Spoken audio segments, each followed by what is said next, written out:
우리는 이제 20절의 진술을 특별히 다루려고 합니다.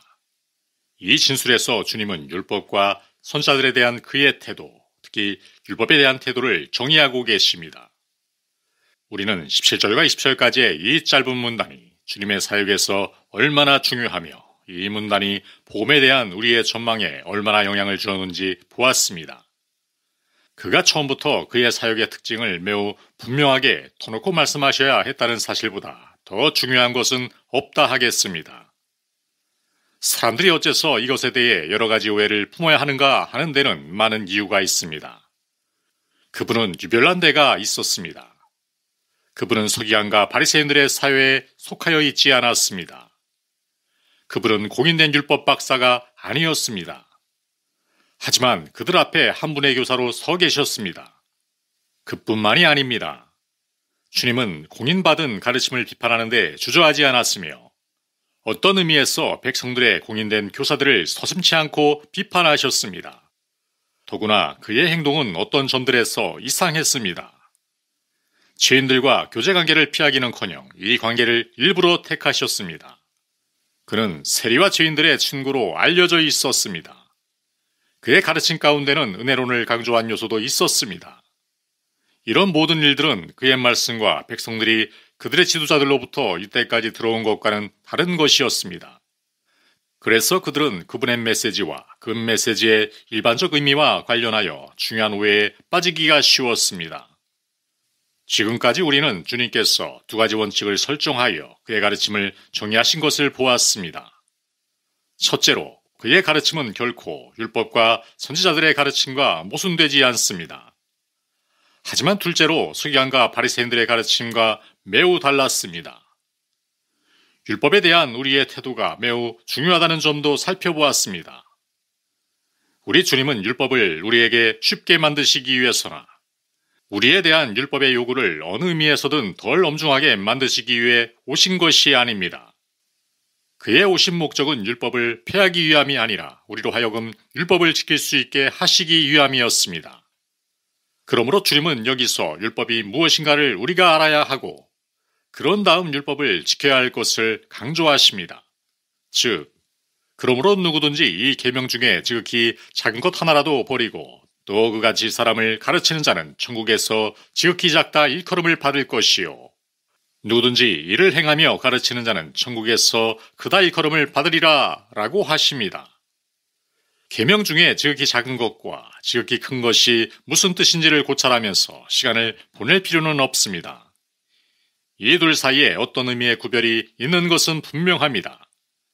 이것은 모두 하나님의 계명이며 주님께서 여기서 강조하시는 바와 같이 지극히 작은 계명도 매우 중요합니다. 더구나 야고보가 상기시키는 바와 같이 누구든지 큰 율법을 지키다가 그 하나에 거치면 모두 범한 자가 되는 것입니다. 하지만 율법에는 일종의 구분이 있으며 두 가지 부분으로 구분되어 있습니다. 첫째 부분은 우리와 하나님께 대한 관계와 관련되고 둘째 부분은 우리와 다른 사람에 대한 관계와 관련됩니다. 그러므로 중요성에 있어 우열의 차이가 있습니다. 하나님에 대한 관계가 사람에 대한 관계보다 훨씬 중요한 것은 분명합니다. 여러분은 서기관이 우리 주님께 와서 가장 큰 계명이 어느 것이냐고 물었을 때 우리 주님은 그에게로 향하여 너희는 크고 작은 계명을 운운해서는 안 된다. 첫째 가는 계명이라거나 둘째 가는 계명을 운운해도 안 된다 라고 말씀하시지 않은 것을 기억하실 것입니다. 주님은 이렇게 말씀하셨습니다. 내 마음을 다하고 목숨을 다하고 뜻을 다하여 주 너의 하나님을 사랑하라 하셨으니 이것이 크고 첫째 되는 계명이요 둘째는 그와 같으니 내 이웃을 내 몸과 같이 사랑하라 라고 하셨습니다. 그러면 좋겠습니다. 여러분이 율법을 읽으실 때 계명 중에 지극히 작고 지극히 큰 계명에 있어서 이런 구별에 어떤 의미가 있음을 보실 것입니다. 그러므로 주님은 우리가 율법의 모든 부분, 모든 대목을 지켜야 하며 그것을 모두 행하고 모두 가르쳐야 한다고 말씀하십니다. 이 지점에서 주님은 우리의 생각을 바리새인과 서기관들의 가르침으로 향하게 하십니다.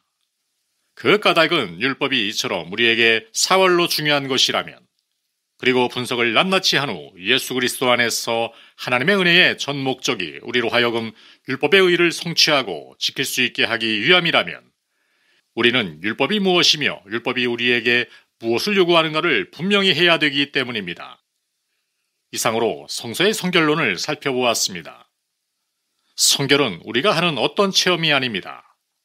성결은 하나님의 법을 지키고 성취하는 것을 의미합니다. 율법을 지키는데 체험이 도움이 될 수는 있습니다. 하지만 우리가 성결과 성화를 체험으로 받을 수는 없습니다. 성결은 우리가 매일의 삶에서 실천하는 것이기 때문입니다.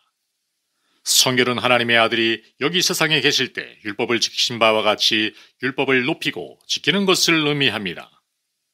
성결은 주를 닮는 것을 말합니다. 이것이 성결입니다. 그러므로 성결은 율법과 밀접히 관계되어 있으며 항상 율법을 지키는 관점에서 생각되어야 합니다. 바리새인과 서기관들이 세력을 잡은 것도 바로 이 점에서입니다. 왜냐하면 그들은 가장 성결한 사람들로 보였기 때문입니다. 하지만 우리 주님은 그들이 의와 성결이 부족되고 있음을 매우 분명히 보여주실 수 있었습니다. 그 까닭은 율법에 대한 그들의 비극적인 오해와 그릇된 해석 때문입니다. 우리가 지금 살펴보고 있는 두 점에서 주님은 부정어를 사용하시어 그의 가르침을 강화시키셨습니다. 20절의 말씀은 이 말씀을 들은 사람에게 가장 놀랍고 쇼킹한 진술로 임했음에 틀림없습니다. 주님은 내가 온 것은 율법의 요구를 경감시킴으로써 여러 가지를 쉽게 만들려고 온 것이 아니다. 그러기는커녕 만약 너희의 의가 서기관과 바리새인의 의를 능가하지 못하면 천국에서 지극히 작은 자가 되는 것은 그만두고 너희는 천국에 들어갈 소망이 전혀 없다라고 말씀하신 셈입니다. 이것이 무슨 뜻입니까? 서기관과 바리새인들은 여러 가지 의미에서 자기 나라의 눈에 가장 두드러진 사람들이었습니다. 서기관들은 시간의 대부분을 율법을 가르치며 해석하는 데 사용했습니다. 그들은 하나님의 율법의 권위자들이었습니다. 그들은 그들의 전체 삶을 율법 연구와 해석에 바쳤습니다. 그러므로 다른 누구보다 율법과 관련되어 있다고 주장할 수 있었습니다.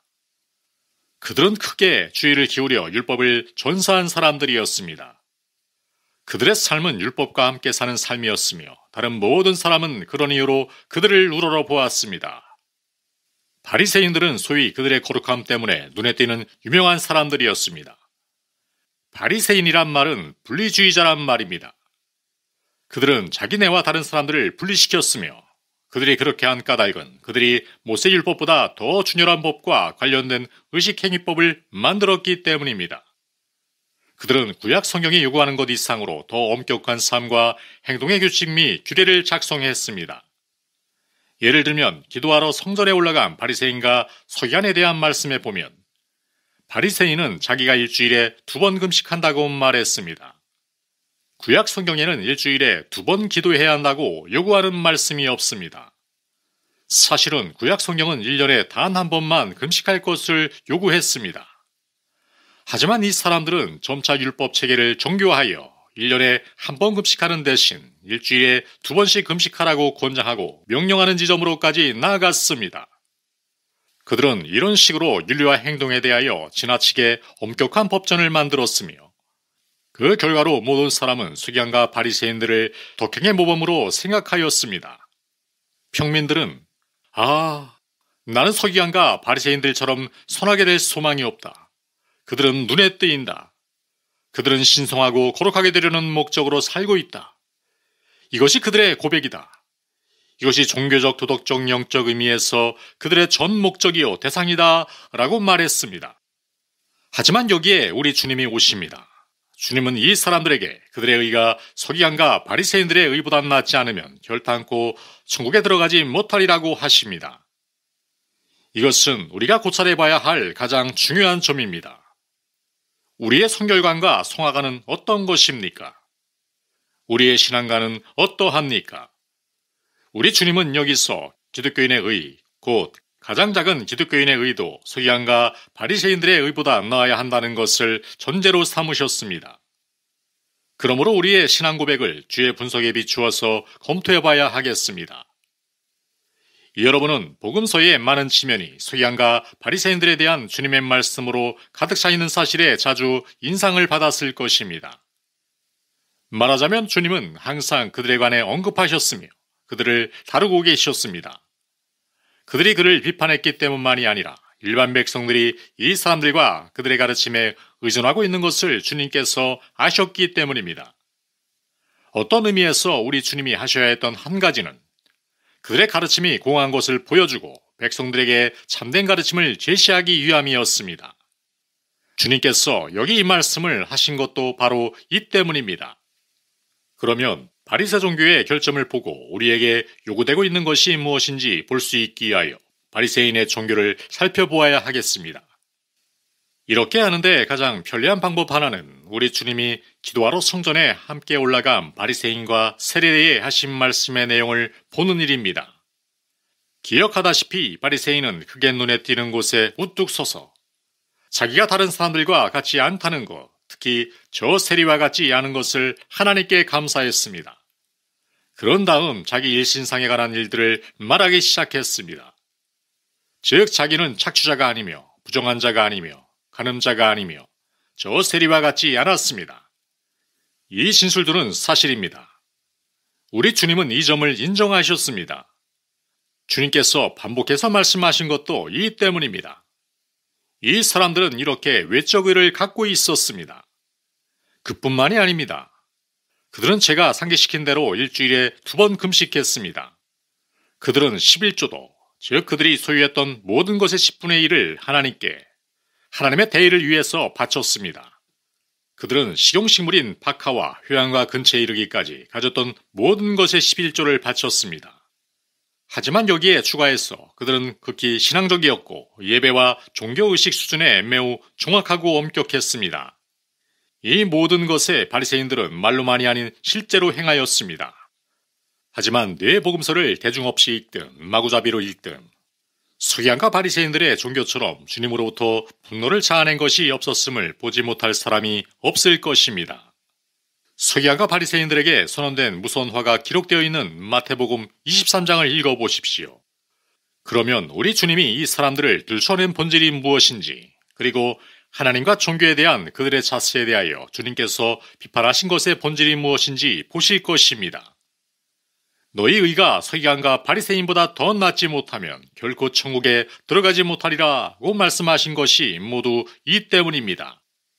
이것은 우리가 함께 생각해 봐야 할 가장 심각하고 중요한 문제의 하나임을 알아야 합니다. 우리가 착각하고 스스로 속을 가능성이 무섭게도 실제하는 것입니다. 바리새인과 서기관들은 우리 주님에게 위선자들로 탄핵받았습니다.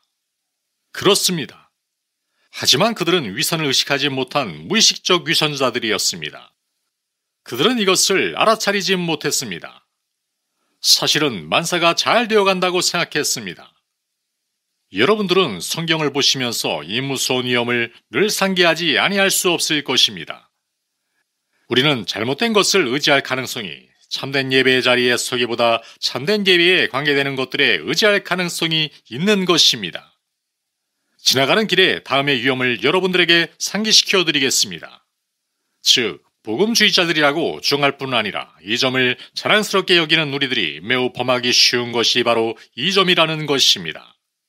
그러면 서기관과 바리새인들의 종교에 관한 우리 주님의 분석을 살펴봅시다. 저는 어떤 원칙들을 도출해내 보려고 하였는데 그것을 다음의 형태로 여러분들에게 보여드리겠습니다. 첫째로 어떤 의미에서 그들에 대한 근본적인 비난은 그들의 종교가 마음의 종교가 아니라 전적으로 외적이요 형식적이라는 것이었습니다. 주님께서 어느 날 그들에게 돌아서서 말씀하셨습니다. 누가복음 16장 15절 너희는 사람 앞에서 스스로 옳다 하는 자들이나 너희 마음을 하나님께서 아시나니 사람 중에 높임을 받는 그것은 하나님 앞에 미움을 받는 것이니라. 우리 주님이 바리새인들에게 하신 이 모든 진술은 사법적 정죄임을 기억해야 합니다. 하나님의 사랑과 하나님의 진노 사이에는 모순이 없습니다. 주 예수 그리스도는 사랑이 가득하셨으므로 자기에게 어떤 일이 행하여졌던 거기에 불평하신 일이 없습니다. 하지만 하나님과 신앙을 잘못 풀이한 사람들을 사법적으로 탄핵하셨습니다. 그렇다고 이것이 그의 성격상 어떤 모순이 있음을 의미하지는 않습니다. 성결과 사랑은 함께 다닙니다. 거짓된 자와 가짜의의 가면을 벗기고 외식자를 탄핵하는 것은 거룩한 사랑의 일부인 것입니다. 우리 주님은 어느 때인가 그들에게 이렇게도 말씀하셨습니다. 어떤 바리새인들이 시장에서 돌아와서 식탁에 앉아 손을 씻지 않고 먹기 시작한 주의 제자들의 행동을 보고 놀랐습니다. 주님은 그들에게 너희 바리새인들은 외면에 대해서는 그렇게도 세심하면서 내면에 대해서는 어쩌면 그렇게도 무관심하는가? 사람을 더럽게 하는 것은 사람의 속으로 들어가는 것이 아니라 입으로 나오는 것이 사람을 더럽게 한다. 중요한 것은 마음이다. 마음에서 나오는 것은 악한 생각과 살인과 간음과 음란과 도둑질과 거짓 증언과 비방과 기타 이런 것들이기 때문이라고 하셨습니다. 하지만 여러분은 뒤에 가서 마태복음 23장의 기록이 어떤 것인지 기억하십니다. 우리 주님은 바리새인들에게 회칠한 무덤과 같다고 말씀하셨습니다. 외면은 그럴듯하나 내면을 보십시오. 우리가 하나님의 집에 규칙적으로 꼬박꼬박 출석할지는 몰라도 시기심이 강하고 심술 굽고 앙심이 깊을 수도 있습니다. 우리 주님이 바리새인들을 탄핵하신 것은 이 때문입니다. 우리의 의가 만일 이 외식 종교의 요구를 능가하지 못한다면 우리는 하늘나라 시민이 아닙니다. 하나님의 나라는 마음과 관련되어 있습니다. 중요한 것은 나의 외적 행동이 아니라 나의 내면에 있는 것입니다. 어떤 사람이 한때 신앙에 대한 추상의 정의는 이것이라고 말한 일이 있습니다. 즉, 신앙은 사람이 자기 혼자 있을 때 행하는 것이다 라고 말입니다. 환원하면 여러분이 어떤 존재인지 알고 싶으면 여러분의 생각과 욕망과 상상과 함께 혼자 있을 때 그때의 해답을 발견할 수 있다는 것입니다. 중요한 것은 여러분이 여러분 자신에 대하여 어떤 말을 하는가입니다. 다른 사람들에게 말할 때에는 얼마나 조심합니까? 그러나 우리 자신에 대해서는 어떤 것을 말합니까? 궁극적으로 중요한 것은 그가 혼자 있을 때 무엇을 행하는가입니다. 우리가 부끄러워 외부 세계에서 숨기는 우리 내부에 있는 것들, 이것들은 우리가 실제로 어떤 존재들인가를 최종적으로 선언해주고 있습니다. 우리 주님이 서기관과 바리새인들에게 가한 두 번째 비난은 그들이 도덕보다 의식에 더 관심을 가졌기 때문입니다. 그런데 주님의 두 번째 비난이 첫 번째 비난을 뒤따르고 있는 것은 물론입니다. 이 사람들은 외적 행동에는 조심스럽습니다. 그들은 손을 씻는 일과 율법의 의식적 면에는 아주 꼼꼼했습니다. 하지만 율법의 도덕적 면에는 조심스럽지 않았습니다. 이것이 지금도 무서운 위험이 되고 있다는 것을 제가 여러분에게 상기시킬 필요가 있겠습니까? 여러분이 주일 오전에 하나님의 집에 가는 한, 주일 나머지 시간에는 여러분이 무엇을 하든 그렇게 중요하지 않다고 가르치기를 주저하지 않은 종교가 있긴 합니다. 그런데 유감스럽게도 이것은 점점 더 번성해가고 있는 것 같습니다. 저는 여러분에게 필요한 것은 모두에서 오전 예배에 참석하고 난 뒤에 여러분의 주일의 나머지 시간을 멋대로 지켜도 좋다고 말하는 사람들만을 생각하고 있는 것은 아닙니다. 우리가 그러고도 이것에 양심이 아주 편한지 모르겠습니다. 중요한 것은 물론 오전 예배입니다. 내게는 가르침과 교훈이 필요합니다. 하지만 저녁 예배는 순전히 전도 목적을 위한 예배이니까 편지나 쓰고 독서나 하면서 시간을 보내려고 합니다 라고들 말하는 경향이 커가고 있는 것 같습니다. 이것이 바로 바리새인의 잘못이었습니다. 저는 말씀드립니다. 주님의 날은 가능한 하나님께 많이 바쳐야 할 날이라고 말입니다. 이 날에는 할 수 있는 대로 만사를 죄쳐 놓아야 합니다. 하나님께서 영광과 존귀를 받으시고 하나님의 뜻이 성하고 번창할 수 있도록 하기 위함입니다. 바리새인들은 자기네와 외적 의무만을 다하는 것으로 만족하였습니다. 그렇습니다. 그들은 예배에 다녀왔으며 그들에게 그것으로 충분하였습니다. 바리새 종교의 또 한 가지 특징은 그들의 종교가 그들 서로가 서로에게 허용하기로 결정한 어떤 세대의 기초를 둔 사람이 만든 규칙과 규례의 하나였다는 것과 이 규칙과 규례를 수단으로 하여 그들이 지키는 척 가장한 율법을 깨뜨렸다는 점입니다. 그들의 일부는 자녀로서의 의무를 다하지 않고 이것을 무시한 죄책도 있었습니다. 그들은 말하기를 자, 우리는 주님께 일정 몫의 돈을 바쳤으니 부모를 돌보거나 그들에게 필요한 것을 잘 해드리기가 힘들다라고 했습니다. 외식하는 자들아, 너희는 이런 식으로 내 아버지와 어머니를 공경하라고 한 율법의 요구를 피하고 있다라고 주님은 말씀하신 셈입니다.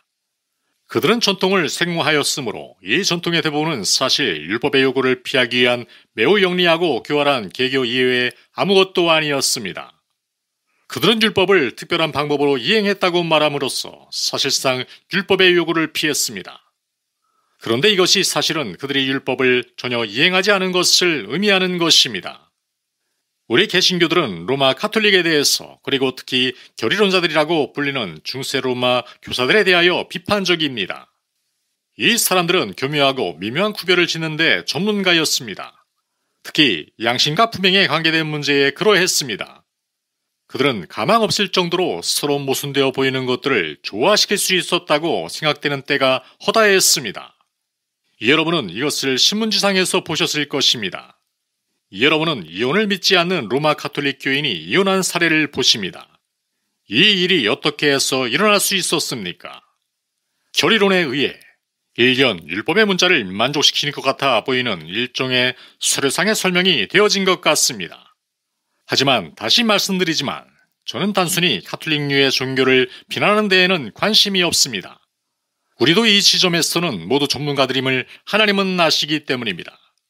우리 자신의 죄를 합리화할 수 있고 그 죄를 잘 변명하여 빠져나갈 수 있으며 우리가 해야 할 일과 하지 말아야 할 일들에 대하여 구실을 늘어놓기 일쑤입니다. 이것은 바리새인들에게 전형이었습니다. 하지만 우리 주님께서 그들에게 던진 또 다른 비난은 그들이 근본적으로 그들 자신과 그들의 의에만 관심을 가졌다는 것인데 이것은 그들이 거의 자기 만족에 빠지는 결과를 가져왔습니다.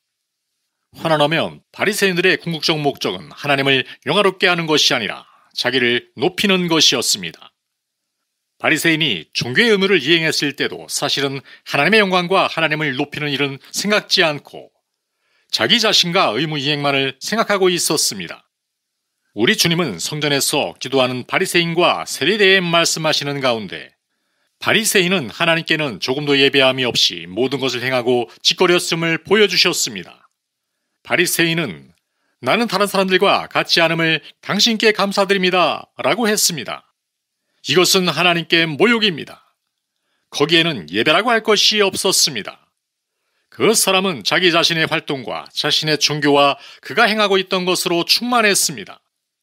만일 여러분도 그와 같이 하고 여러분 나름의 표준을 갖고 있다면 여러분이 행해야 하겠다고 생각되는 것들을 선택하실 것은 물론입니다. 그리고 그 특정 목록에 일치하기만 하면 여러분은 만사 오케이 하며 그것으로 만족해버립니다. 바리새인들은 하나님에 대한 관계보다도 항상 그들 자신의 업적에 만족했고 주의를 집중했습니다. 우리들도 가끔 이와 같은 짓을 범하고 있는 것이 아닐까요? 이것이 복음주의자들이라 불리는 우리들에게 끊임없이 붙어다니는 죄가 아닐까요? 다른 사람들이 신앙을 명백히 부인하고 불경건한 일을 하고 있음을 우리는 봅니다. 우리가 그런 사람들보다 훌륭하기 때문에 자기 만족에 빠지기가 얼마나 쉽습니까? 나는 다른 사람들과 같지 않고 특히 저 현대주의자 같지 않음을 하나님께 감사합니다 라고 말입니다.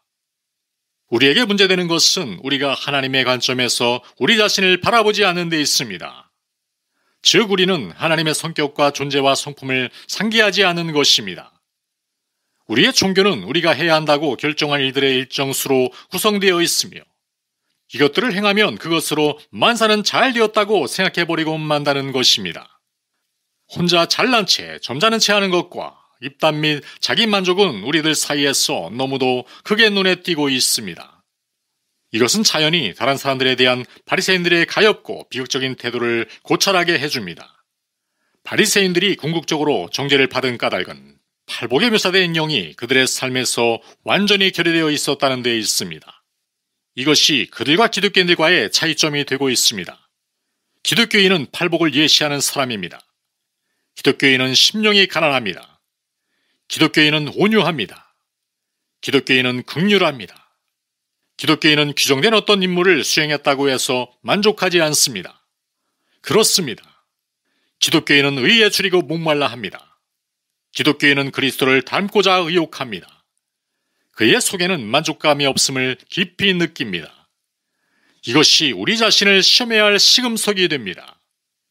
우리 주님은 최종 분석에서 바리새인들은 박하와 회양과 근처의 11조를 바쳤으나 하나님과 사람을 사랑하라는 율법에 보다 중요한 문제를 잊고 무시했다고 말씀했습니다.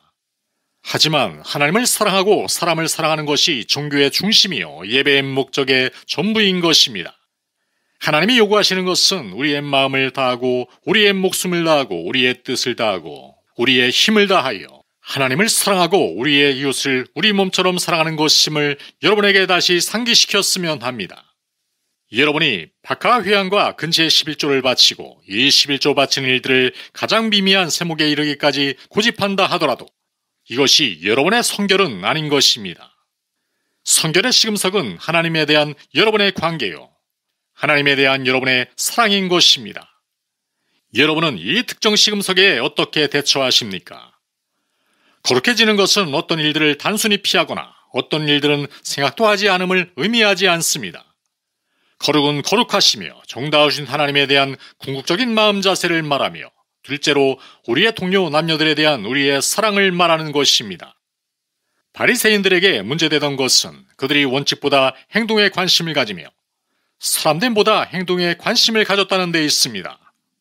본 산상설교의 나머지 부분은 바로 이것의 해석인 것입니다. 우리 주님은 결국 그들에게 너희는 간음을 범하지 않는다고 해서 너희 자신에게 만족하나 만일 너희가 너희 눈 속에 정욕을 가지고 바라본다면 그것이 간음이다 라고 말씀하신 것입니다. 중요한 것은 원칙이지 행동만이 아닙니다. 중요한 것은 여러분이 무엇을 생각하며 소원하는가, 즉 여러분의 마음 상태가 어떤가 하는 데에 있는 것입니다. 어떤 일들은 삼가고 어떤 일들은 한다고 해서 기독교인이 되는 것은 아닙니다. 이 일은 이른바 시간제 직업이 아니며 주일의 일부를 지킨다고 해서 되는 것도 아닙니다. 이것은 우리가 가진 모든 시간과 주의를 요구합니다. 하나님의 위대한 종들의 전기를 읽어보십시오. 그러면 이것이 항상 눈에 띄는 원칙임을 발견하실 것입니다. 이번에는 이 지점에서 여러분 속에 있음직한 질문을 물어보겠습니다. 그러면 주님은 무엇을 가르치고 계신가? 주님은 행에 의한 구원을 가르치시는가? 주님은 우리가 천국에 들어가기 위해 바리새인들보다 더 훌륭한 생활을 해야 한다고 말씀하심인가? 아닙니다. 그렇지 않습니다. 의인은 없나니 하나도 없으며 이기 때문입니다. 모세를 통해 주신 하나님의 법은 온 세상을 정죄했습니다. 이는 모든 입을 막고 모든 사람이 죄를 범하였으며 하나님의 영광에 이르지 못하더니 인 것입니다. 우리 주님은 우리 자신의 행위나 우리 나름의 의에 의한 칭의나 구원을 가르치시러 오시지 않았습니다. 이것의 반대파는 말하기를 좋습니다. 주님은 구원이 오직 그리스도의 의에 의함으로 우리가 무슨 일을 하든 아무 상관이 없다고 가르치시지 않습니까? 주님이 다 하셨으니 우리는 할 것이 아무것도 없습니다 라고 합니다. 그런데 이것은 또 다른 편의 극단이요 오류입니다. 하지만 이런 해석이 있을 수 없는 까닭은 20절 서두에 뭐뭐이므로 라는 작은 낱말이 있기 때문이라고 저는 주장합니다. 이 낱말은 19절의 말씀과 연결됩니다. 거기서 주님은 그러므로 누구든지 이 계명 중에 지극히 작은 것 하나도 버리고 또 그같이 사람을 가르치는 자는 천국에서 지극히 작다 일컬음을 받을 것이요 누구든지 이를 행하며 가르치는 자는 천국에서 크다 일컬음을 받으리라고 하셨습니다. 주님은 율법을 실제로 행해야 할 것을 강조하고 있습니다. 이것은 이 문단의 목적입니다. 이것은 율법의 행함을 쉽게 만들거나 우리로 하여금 그리스도께서 우리를 위해서 이것을 모두 해주셨으니 우리가 무엇을 하든 상관이 없다 라고 말할 수 있기 위한 것이 아닙니다. 우리는 어리석게도 이런 일들을 보충해야 할 반제를 항상 생각하는 경향이 있습니다. 주님은 우리가 예수 그리스도 안에서 하나님의 은혜를 참으로 받은 증거는 우리가 의로운 삶을 살고 있는 데서 나타나는 것이라고 가르치고 계십니다. 여러분들은 신앙과 행위에 관한 옛 논증을 알고 계실 것입니다. 어떤 사람들은 이것이 중요한 전부라고 말하고 또 어떤 사람들은 행위가 중요한 전부라고 말합니다. 하지만 성경은 이 두 견해가 잘못된 것이라고 가르칩니다. 즉, 기독교인의 표식은 행위로서 나타내 보이는 믿음이라고 가르칩니다. 여러분들이 이것을 내가 조작해낸 교리로 생각하실까 해서 사도 바울의 말씀을 인용해 보겠습니다. 그는 다른 누구보다도 믿음의 사도요 은혜의 사도였습니다. 그는 속지 말라고 말씀합니다. 이 말씀은 세상을 향해 하신 말씀이 아니요 고린도 귀인들에게 하신 말씀입니다. 고린도전서 6장 9절로 10절. 불의한 자가 하나님의 나라를 유업으로 받지 못할 줄을 알지 못하느냐. 미혹을 받지 말라. 음행하는 자나 우상 숭배하는 자나 가늠하는 자나 탐색하는 자나 남색하는 자나 도적이나 탐욕을 부리는 자나 술 취하는 자나 모욕하는 자나 속여 빼앗는 자들은 하나님의 나라를 유업으로 받지 못하리라. 너희가 내가 명한 일을 행하지 아니하면 주여 주여라고 해야 소용없다 라고 주님은 말씀하십니다. 만일 내가 의로운 사람이 아니라면 내가 예수 그리스도 안에서 하나님의 은혜로 말미암아 계심했다고 주장하기 전에 조심해야겠다는 결론이 됩니다. 왜냐하면 예수 그리스도 안에서 하나님의 은혜를 받은 것은 내 죄가 갈보리 언덕 십자가 위에서 그가 나를 위해 돌아가셨기 때문에 용서받았음을 의미할 뿐 아니라 내가 새 생명과 새 성품을 받았다는 것을 의미하기 때문입니다. 그리고 이것은 그리스도의 형상이 내 속에 이루어지고 있으며 내가 하나님의 성품의 참여자가 되었으며 옛 것들은 지나갔고 모든 것이 새로워졌음을 의미하기 때문입니다. 그리고 그리스도가 내 속에 거하시며 하나님의 성령이 내 속에 계심을 의미하는 것입니다. 다시 태어난 사람, 그 속에 하나님의 성품을 가지고 있는 사람은 의로운 사람이며 그의 의는 서기관과 바리새인의 의를 능가합니다.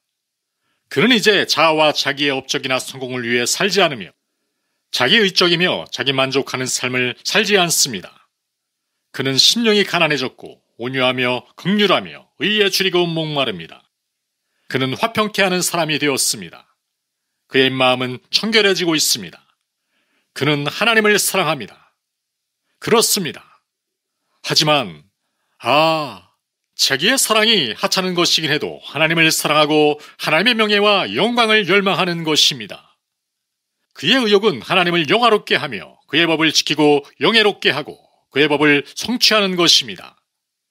그런 사람에게 있어 하나님의 십계명은 가혹하고 고통을 주는 것이 아닙니다. 그는 십계명을 지키고자 원합니다. 하나님께서 십계명을 사랑하시기 때문입니다. 그는 이제 하나님과 원수된 자리에 있지 않습니다. 그는 지금 율법의 성결함을 보며 그의 매일의 삶에서 이 율법대로 살며 그에게 율법을 예증하는 일처럼 호소력이 있고 마음에 드는 일은 없게 되는 것입니다. 이것은 서기관과 바리새인들의 의를 훨씬 능가하는 의입니다. 우리에게 사활로 중요한 질문들을 이와 같이 표현해 봅니다. 여러분은 하나님을 아십니까? 여러분은 하나님을 사랑하십니까? 여러분의 삶에서 가장 크고 첫째가 하는 일은 하나님을 영화롭게 하며 여러분이 이것을 너무 소원함으로 그것이 여러분에게 어떤 희생을 치르게 하더라도 개의치 않는다고 정직하게 말할 수 있습니까? 여러분은 이것이 가장 중요하다는 것을 아십니까? 즉, 여러분이 다른 사람보다 훌륭하게 될 수도 있다는 것이 아니라 여러분이 하나님께 심히 죄를 지었지만 여러분을 위하여 자기의 독생자를 보내어 갈보리 십자가 위에서 죽게 하신 그 하나님을 존귀하게 하며 영화롭게 하며 사랑할 수 있으며 여러분이 용서받을 수 있으며 그가 여러분을 자기의 위치에까지 회복시키실 수 있음을 믿으십니까? 각자 자기 자신을 검토해 봅시다.